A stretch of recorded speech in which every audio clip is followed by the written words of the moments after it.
Fragments of silicon, now with flavor crystals.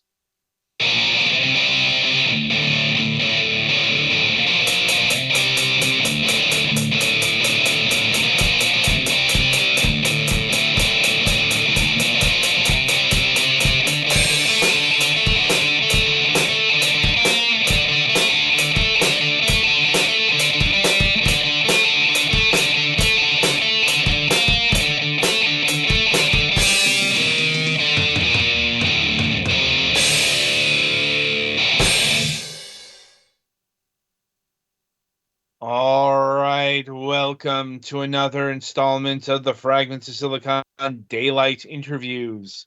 Joining us this week is Pavel Jiri Strnad. I hope I pronounced that right. No, but that's normal. Of Mystiqular. Yes. So how are you doing today? Very good. Thank you very much. We just released the game last week, so the week after that was crazy, but today I'm already slept enough hours, so it's fine. Good to hear. Good to hear. Right, we'll get into that in a bit.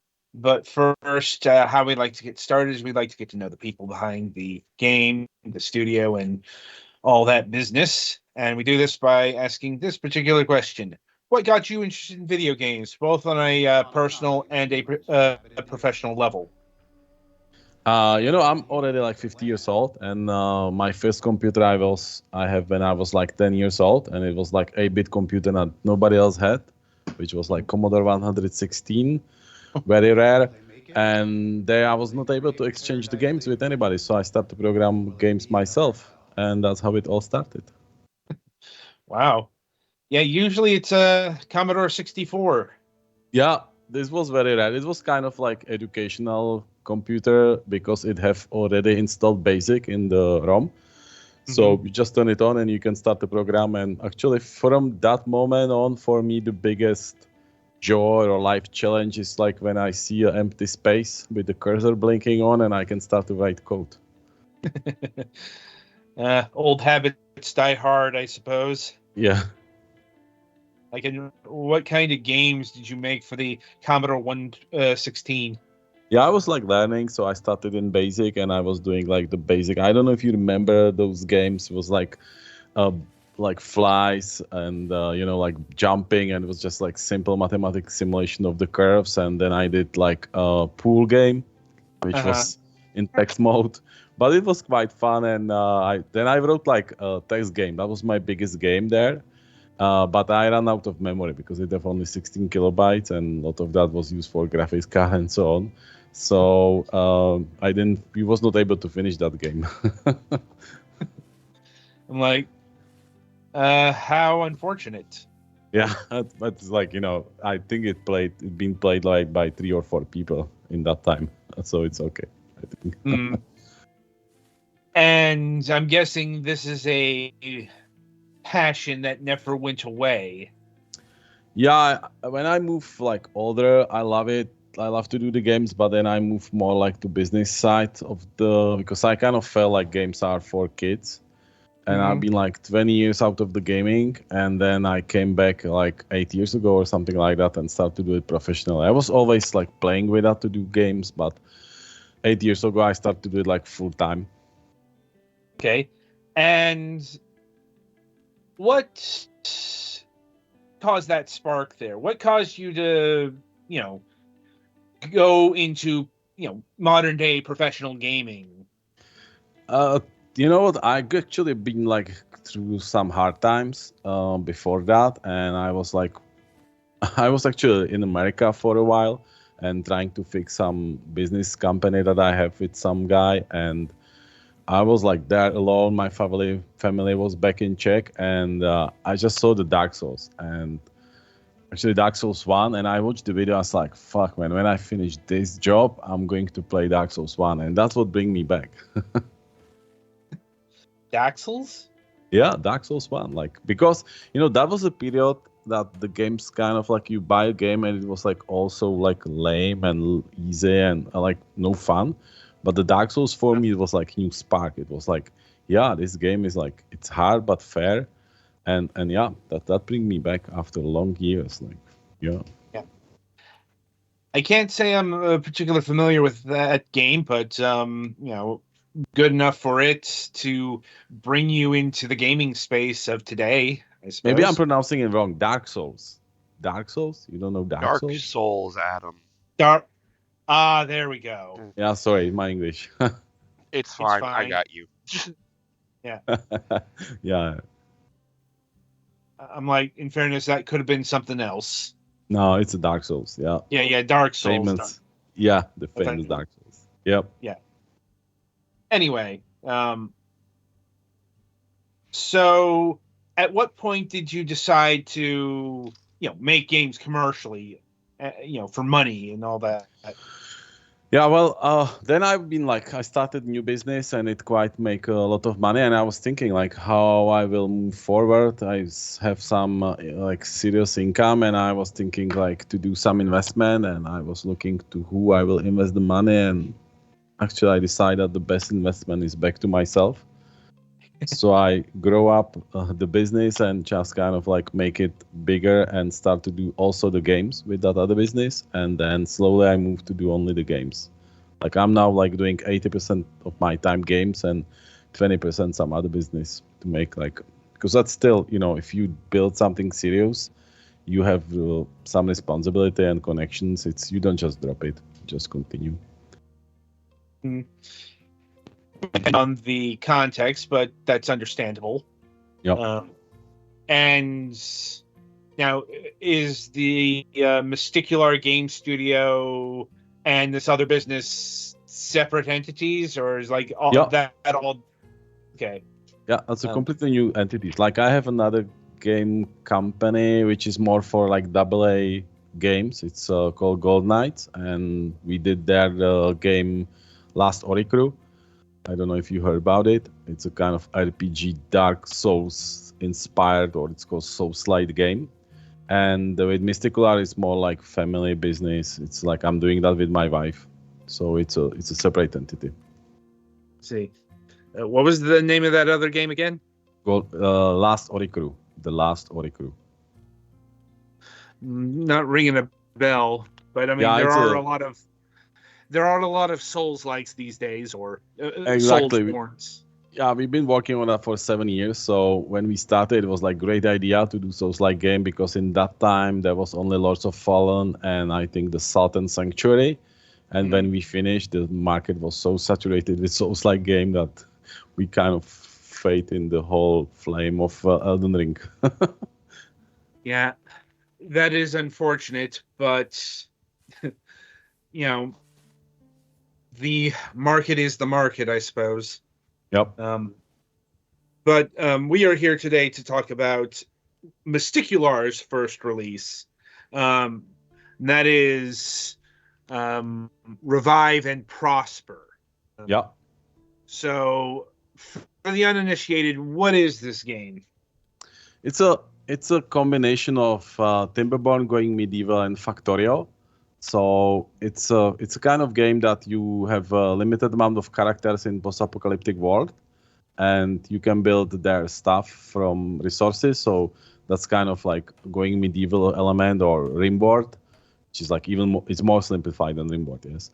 But because you have always limited amount of characters and you cannot get more, what you need to do is you need to automate. And that's the whole idea behind the game, that you will be able to automate, and you will actually, as you progress through the map, you have more and more automation that the characters can develop new technologies. And there is a real simulation of the water.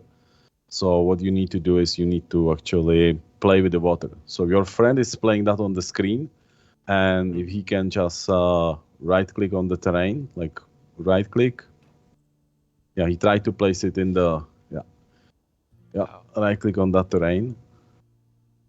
We just redoing tutorial here. So if he click on the terrain next to that character, like and then lower that, you click on the lower. Yeah, we just saw like people are struggling with that. Yeah, lower terrain. Yeah, you're almost there, and then you place the stairs, because it will show you there is a water simulation, and that's quite technical challenge, and you will see that in the second. So you can destroy those stairs and build them on the place where the character is standing. I Yeah. need to move him real quick. Yeah, you move him. Yeah, you have if you click on him, you have go to. Yeah, you can move him somewhere. Yeah, excellent. So the water simulation was the probably most challenging part because you really want to, like you will see, you revive the land as a whole. In what's in the name is actually what is the game about. You try to revive the land. Yep, you're almost there. Yeah, and then yep, yep. You, oh, I didn't see this dialogue for ages. I always skip all. Right. So, what was the impetus behind creating such a unique game? The idea behind this that you will, I played a lot of Timberborn because that's a game I really like, and in certain time in the Timberborn, my problem was that everything get very slow. So what we did is I said like it would be nice to have this game kind of combined together with the to combine this game with the belt, and that was the beginning. Yeah, we start to combine it with the belt, and you will see in the seconds like when your friend will go to the left on the screen, what we see on the screen, and he will open the dam like more to the left. Yeah, and you open that dam. You see that water gate there? Yeah, just open it. Now, you mentioned that the water physics here, or the water, was very difficult. Yeah. Was it the physics, or was it something else? It's a simulation of the whole water flow, and it have to be like very fast. So if you will try to open the water gate on the screen, you will see that it's actually water flowing through the whole level, and that was always challenging because you need to calculate that. It's a real 3D space that water can go in any direction, and it was a lot of work. Like we are like small studio, and there is one guy doing just the water simulation. Right. Yeah. Sorry, you can just click on that. You don't need to build a path there. You can just click that and just click it, and you will see there is a setting for it. Yeah, and just you see that setting there, like this bar. Yep. Yeah, and that's how it's working. Yes. So that's now we have the water simulation, and then what is start to happen is the revive element. So there is a moisture system, and as the water start to flow through the ground, through the soil, you will see that the moisture will increase, and from a certain level, all the vegetation can start to grow. You will see the grass, and that's kind of like changing element of the game. And I'm very happy to see you playing that way. I'm used to having to take somebody to a gate mechanism in other games. Yep. Yeah. And it's not the first time that we've had a developer talk to Petty about how to play the game. No, I saw it, and we saw a lot of videos, like because we released recently, and we saw a lot of videos, and we just testing, like when we talk, I'm just about to release in like 2 hours from now new version with much better tutorial, because this is the weakest point. Like when people understand the game, they love it. Like I have people on Discord that really love the game, but I think the biggest challenge now is to explain them how to go through that and understand the basic. Tutorialization can be a difficult art, let's call it. Yep. There are literal college courses on this. I don't doubt it. Like, especially when you're building a game, let's say in isolation, because I think you mentioned Revive and Prosper has only been in early access release for about a week. Yeah, week and a half. It's almost week and a half. Yes. So, there's been time to get feedback, but not a whole lot of time. That's correct. Yeah. But I suppose on that note, how have tutorialization aside, how has the feedback been? We've been for a long time in close alpha first and then close beta. So we get some community before because the game have a lot of community element. You have already built in editor and people can build their own maps. And so we like the feedback that we get from the community was amazing because there are things that you never think about. And then people came and when they tell you, you should do that or that. And it's like, oh man, this is like so simple. Why I didn't think about it? And I love the feedback. Like for me, this stage is so important that we will be able to make the game better because people will come with their idea, their own struggles, and to always see that as you live in some kind of bubble and people around you, they see how you excited and they play certain way, and then you see somebody else playing completely different. It's like, oh yeah, this is stupid what I did here. I can do it much better. So I love the feedback, and if you ask me like if the people like the game, if they understand that, I can see that if the people make it through like first 2 days, they usually play to the end. And has there been any standout feedback in terms of value? You mean like if there like been like somebody telling us like some very good ideas? Yeah. Yeah, what we did is actually there is a system called let me check it. I think it's Nolt. Sorry, I just deployed like it's Nolt.io, and this is like very nice system that you can very easily let community to number one vote in the ideas and number two to vote about them.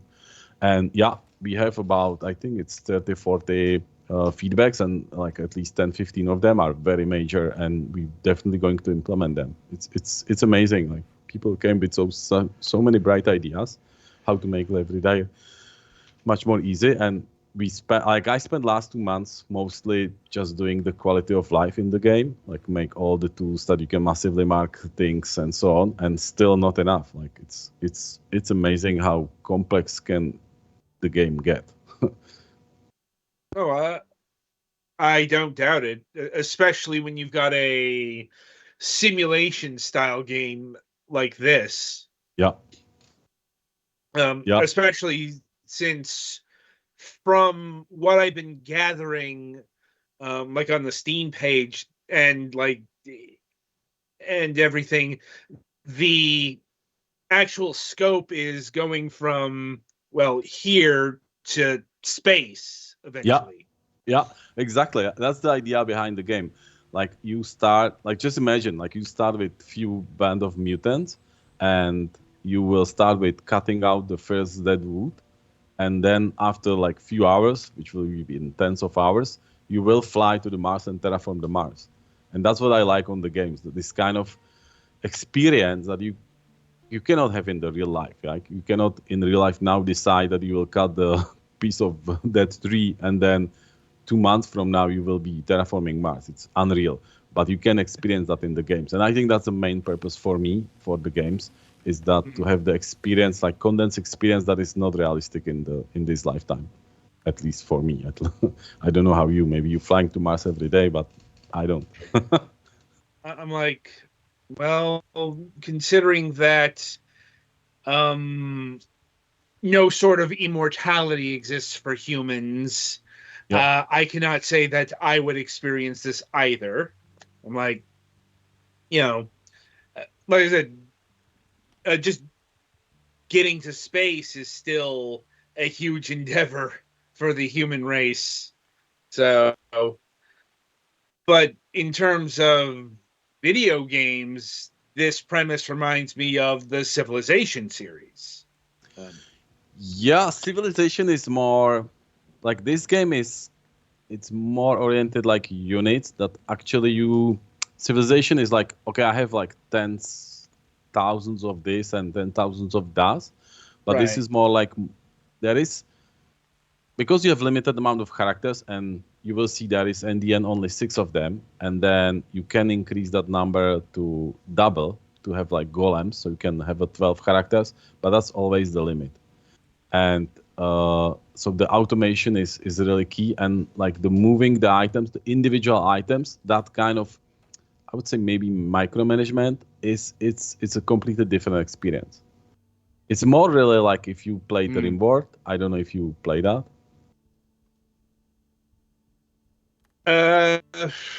Honestly, the game that reminds me of is The Humans. Okay. I'm like, it's like sometimes, it's weird the things that you get reminded of, I suppose. It's totally okay. It's totally okay. Like when you will see the full picture, and we are progressing very well, and it's kind of like good experience to really to see you playing. And I like that you kind of like for yourself find how to move forward. And yeah, and this is like wow, yeah, you're moving there, and you will see things will get faster and faster. And you can see already in the game how the terrain change, and that was my main goal, to give you that experience that it's not like static world, that it's not fixed. It's not like when you model in the games, like you can create terrain, but usually it's like fixed, like it's kind of like by developer created thing. And in our game you can change anything, you can dig out anything you see, you can dig out completely to the ground, you can decide where the water will flow. And as you have the water, it's changing the terrain. That interaction, that was very important goal for me, and I think it went very well, because you can experience that you kind of revive the land. Like, yeah, you can dig it out, it will destroy you that factory because you will flood it with water. But you can do that definitely, no problem. I would save before digging it out. But like now Petty's playing SimCity. Yeah. Yeah. Though you mentioned automation. At what point does that start to kick in here? It's already, we are in that place. If you will go to that like now backside, that's like you, because you have a limited source, and that's the work source is the characters, and they can cut only so many planks per hour or so many things produced. You want to automate that, so you will see they will start to build the base, and we will actually over the time start to produce automatically all the planks, so nobody have to be there, and it will just flow. And that's the whole idea, that you, like, I play the game on speed. Like for me, that is the challenge, is the efficiency. It's like how efficient can be, how fast I can go through the level, and that's why you need automation. Like, that might be the simulation equivalent of speed running. Yeah, it's a more like, it's more like, what do you like, how you like to spend time, and I like to spend time organizing stuff. And this is organizational thing. It's like you organize flow of production and in real life, because you see that you need a plank for something else, and you will see as it expand. In this map, you can even go to the Iron Age, so you can start to produce the iron from the resources on the map, and you will see like you need more and more and more and more. Now, do you have to unlock tech trees? In the campaign right now, we don't have tech tree. I have it because we have two modes how you can play the game. One thing is that you can play it in the campaign, which is kind of little bit. Also, every map is as a little bit of tutorial, because it will teach you new technology. So as you go through the campaign, you always unlock new technology. But the other way how you can play it is in the sandbox. And I think in the sandbox, we will need to have the tech tree that you need to unlock by research points. I already have a plan for that. But we will see how the community will like that. This is some kind of feature that I would really like to check with the people that play the game and they like it, to give me like feedback, like, it's stupid, because it's already, because one thing that you cannot go and now build electronics, because you don't have any basement, you don't have any steel, you don't have any iron, and you always need to build that. So maybe it would be just too much to have the unlocking the technology tree. Maybe it will be fun. We are capable to do that. We just need to make sure it's good for people. Okay. Like, I guess the only way to do that is to experiment. Yeah, probably. Yeah, because sometimes, my experience from gaming is that sometimes too many it's bad. It's like the cutting is definitely a very vital part of the process. You need to be able to cut down some content to make it more cleaner and more easy to play and more easy to understand for players. So that's a little bit of kind of problem of developers. They can throw so many things, and especially in this type of game, you can create, but you may even destroy the whole game loop by putting too many. I'm guessing that happened to Revive and Prosper at certain stages of development. Yeah, we have to simplify some stuff, and there was like there are some things that I have to take out because it was too complicated. And like sometimes, in this type of game, it's very easy to say like you need to build this and then you need to build that and have too complex chain of buildings. That is not fun because it's just annoying that you need to and then So we definitely get through that process because I'm aware that it have to be done. So I'm doing that like every 3 months. Sounds, frustrating, honestly. No, it's a fun because think about it as if you are a small indie developer, you need always change your viewpoints. So sometimes you work as a like creative mind and you want to build like as many ideas as you have and test them. And sometimes you switch your position and you became a producer of the game. And the producer is kind of guy that say, this doesn't make sense. I know we spent on that like 2 months of work, but it's not working. So redo it or throw it away. And that's, you need to do like all the position from big studios. When you look how the production chain is there, you need to do the same, just in one person. So I suppose on that note, what's it like developing an indie game like this compared to, your your double A or mid range, however you want to define, your bigger scale Soulsborne? Okay. That's a very good question. Like, in the bigger studio, it's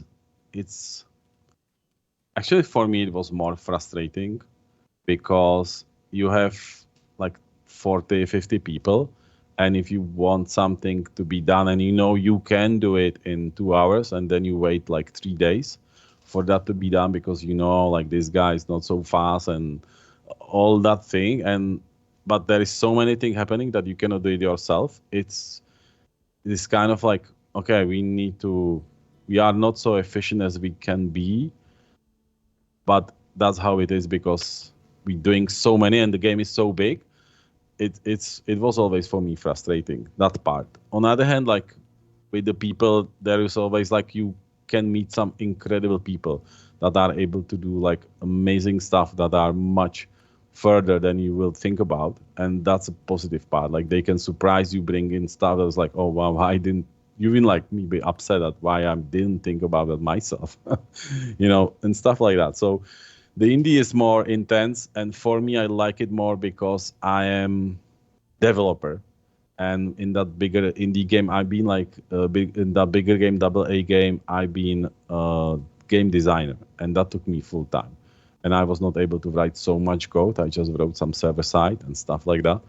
And here I wrote like almost every line except the water simulation and some technical features, and I love that. I loved coding.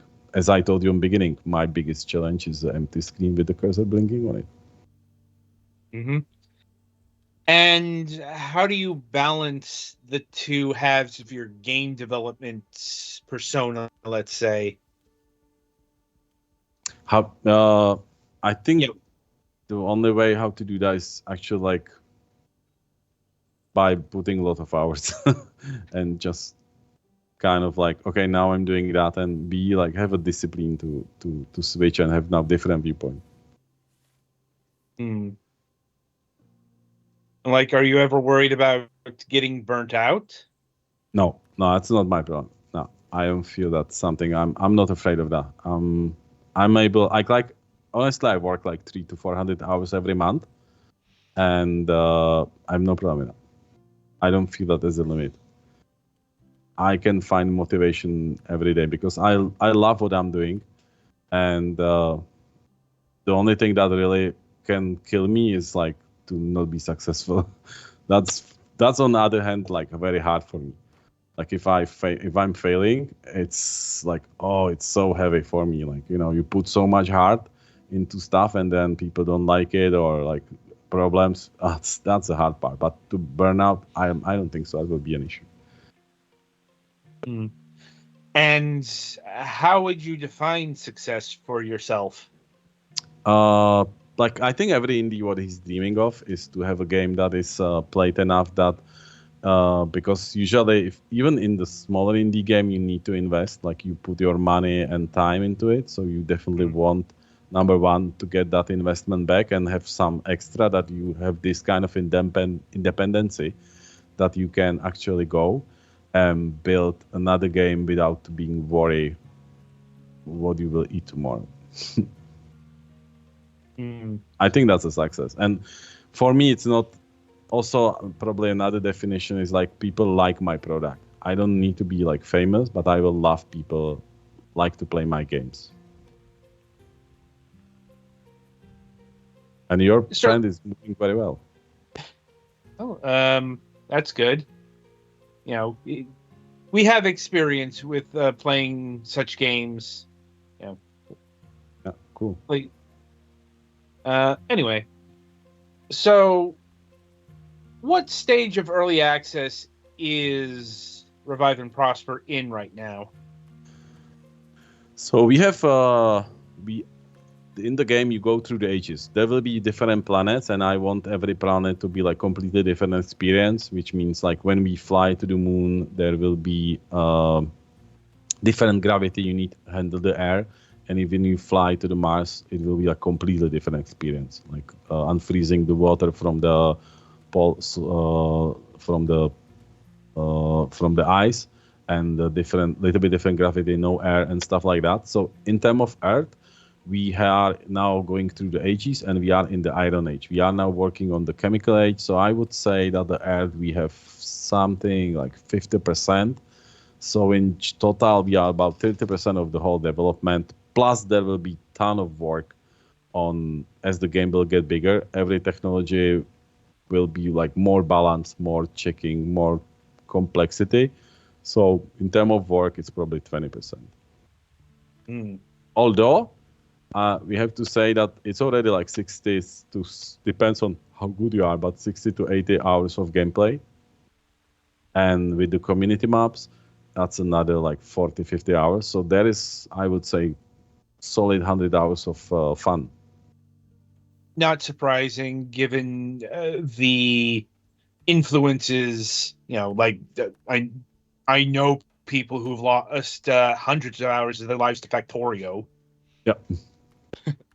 Yeah, like 1,000 hours in this genre. If you didn't play the game like 500 hours, you didn't play the game. So I've heard. Like, and do you have a roadmap for the early access development yet?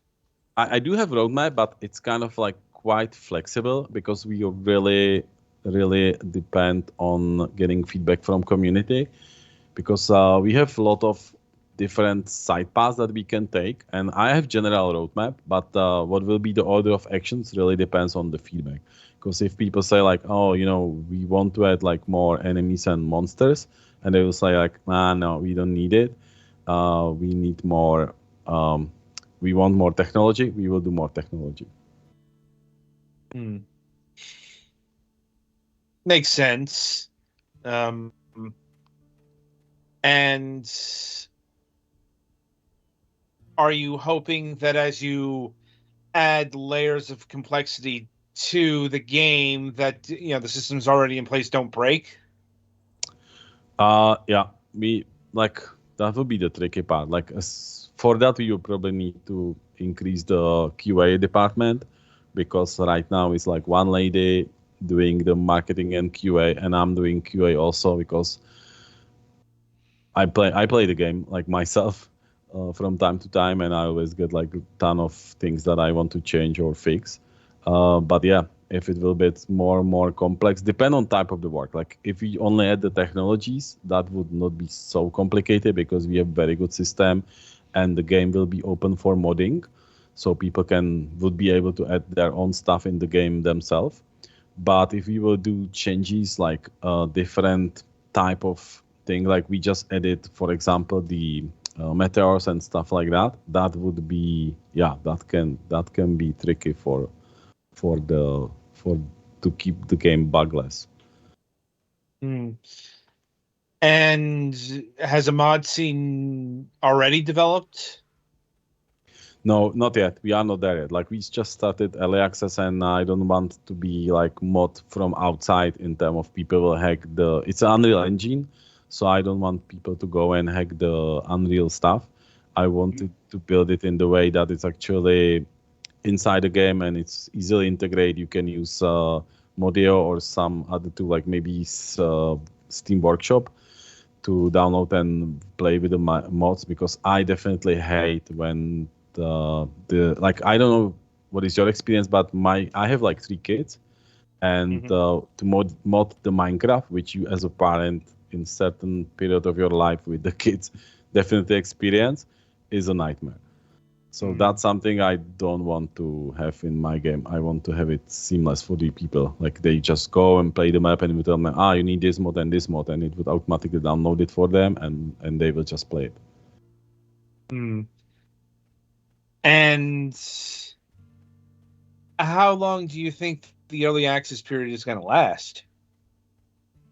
Yeah, that depends really on how much we will sell and how fast we can go forward and what will be the feedback. But my estimation, what you see right now, we built in 1 year, but it was very intense. Like it's actually in terms of coding, it's 2 years because I work so many hours. And I think it will take us another year or two to complete the early access and to go with the final version, but maybe longer. Really depends. If you get a lot of feedback, people start to love the game, and we will see that there is a potential to build like even more, maybe some other planets and stuff like that, or more complicated technology. There are a lot of ideas that we can do. Like we can build the tunnels, and I have like a whole list. We can spend like maybe solid 3-4 years on the game development. Yep. I can see that. I could see it too, especially since we have people on this program all the time who say they've spent roughly 3 to 5 years on a game, especially something as ambitious as this. Mm-hmm. And given that you are only 2 people right now. No, we are 6 people. I'm like one lead developer. I have another developer. Then I have 2 people doing 3 models and one artist, which is my wife, that is like running all the 3D and it's also particles and all the stuff. And then I have another lady that is doing QA and actually marketing or social media posting. So we are now like 6 people. I don't want to grow it so much, maybe 7, 8. That's probably my limit, because I don't want to have big team on this. Understandable. Given the more people you have, the more you have to manage. Yeah. And you mentioned that you want to be making stuff. Yeah, exactly. I love to work. That's my probably problem. It's my benefit, my advantage and problem. Like if I can comment what I see on the screen, go ahead. Key element of efficiency here is that they will dig and they can dig very fast all the terrain, but the problem or what you try to solve is where they take that soil, because digging is now about 20% of the time and 80% is walking all that distance. So if you build a storage closer to the where you dig the ground, the whole process will be extremely faster. So there is a storage in the here, and then if you click next to it, the floor storage, no, the second one, sorry, would be the next to the floor storage. You can do that but one is very small. It would give you like very little, and if you click on that box, we probably need to put better icons. And next to the floor storage that you saw in the middle of the menu. So returning to the theme of efficiency, what kind of times can you clock in the game right now in terms of like getting from Iron Age to space? That would be like, I think that map would take you if you will play it like as a community map, which is starting from scratch with nothing, I think that would be in terms of game days something like 60 to 70 days, and one day is about 8 minutes. So a couple hours. Yeah, that would be probably like 2-3 days of gameplay to get that. Yeah. Okay. And are you looking for ways to improve efficiency? Or I suppose another way of framing this, are you worried about peak efficiency? Like having a map that is, one way to get efficient and no more. Like I think it will always take time, even like you are, because as you progress, you will always become like more efficient, but you need to build the tools to increase that efficiency. Like right now, if you look at that, the characters need to build everything and they need to dig out all the trees and they need to do all the work. If you will continue, you will see that you can, for example, build the trains, but the way how the trains work is that they actually can do for you all the garden work. So they can plant, they can harvest, they can even cut down the trees and pick up the items. And that's kind of progress that you have in the game over the time. You always build something, and that will take off some of the, let's say, chores from the plate of the characters, and they can more focus on building. And even the building can be automated, so there will be like cranes that can build for you all that you mark. So in certain point you will see like the game actually get faster and faster. In certain point, like it would be that almost everything will be automated. Hmm. Now, do you always have to have the game on to get progress, or can you leave and will the automation still continue? No, you need to have it on, and the automate. It's a gameplay. Like I don't like the games that you just leave on the background and it Right. play itself. I don't think it's a good design. Like I when I was playing that and when I was like designing this game, I really made sure that you always have things to do. You as a player, like don't wait. There is always something to do. Like there's always things that you can prepare, make more efficient, and create. And on the other hand, the characters and things happening more and more and more. Like if we will build here more belts and we will start to dig there, there is on the background iron. You will start to dig down the iron and bring it there. You will see like things start to move on the belts, and it will be more and more automation. But with that, there coming more features for the characters what to do. Right. Um, you basically didn't want to make cookie clicker. No, no, no, no, no. It's a game. You can play it like more relaxed. You can be like, okay, I don't want to do anything like very hard, and you can play it like, okay, I'm kind of like relaxing on that, or you can play like, okay, I want to really play it, and then you very intensively work, and it's still things to do, and you go just faster forward. That's your only benefit. You just build the base faster, faster, faster. Hmm. And what sort of pricing structure are you looking at for Revive and Prosper? We are now 1999, and we will stay that for a while. And then as there will be more and more features, I want slowly increase the price. So we will go like 20, 99, 21 and stuff like that.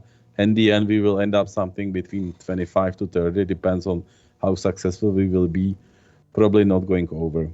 But definitely we don't want to go lower with the price. Hmm.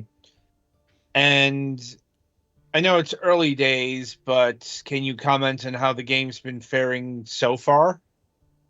Not so bad. Like it could be always better. Like yeah, of course you can have a first day sold like 100,000 copies. It was not our case, but we've still like stably selling and we go slowly expanding. Like I think we didn't somehow succeed to market it well to reach enough buzz.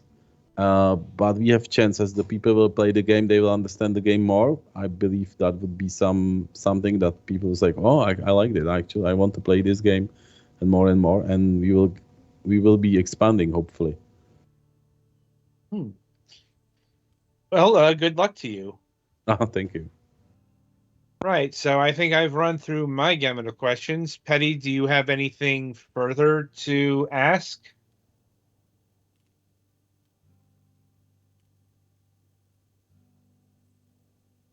I suppose not. Um. Anyway, Trying to say, I think so I got accidentally muted myself. yeah. So do you have anything, any questions of your own? No, I'm good. Okay. All right. So Pavel, I want to thank you for taking time out of your schedule and being with us here today to talk about your game. Um, Thank you. no problem. Um, right. So the game is Revive and Prosper. It's currently out in early access on Steam and the Epic Game Store. Available now for $20. Um, as noted, the price will increase as the early access period goes on. So if the game here interests you, I would recommend picking it up today. Um, right then. So that'll about do it for this installment of Fragments of Silicon. Be sure to join us next time for the Sunday reviews.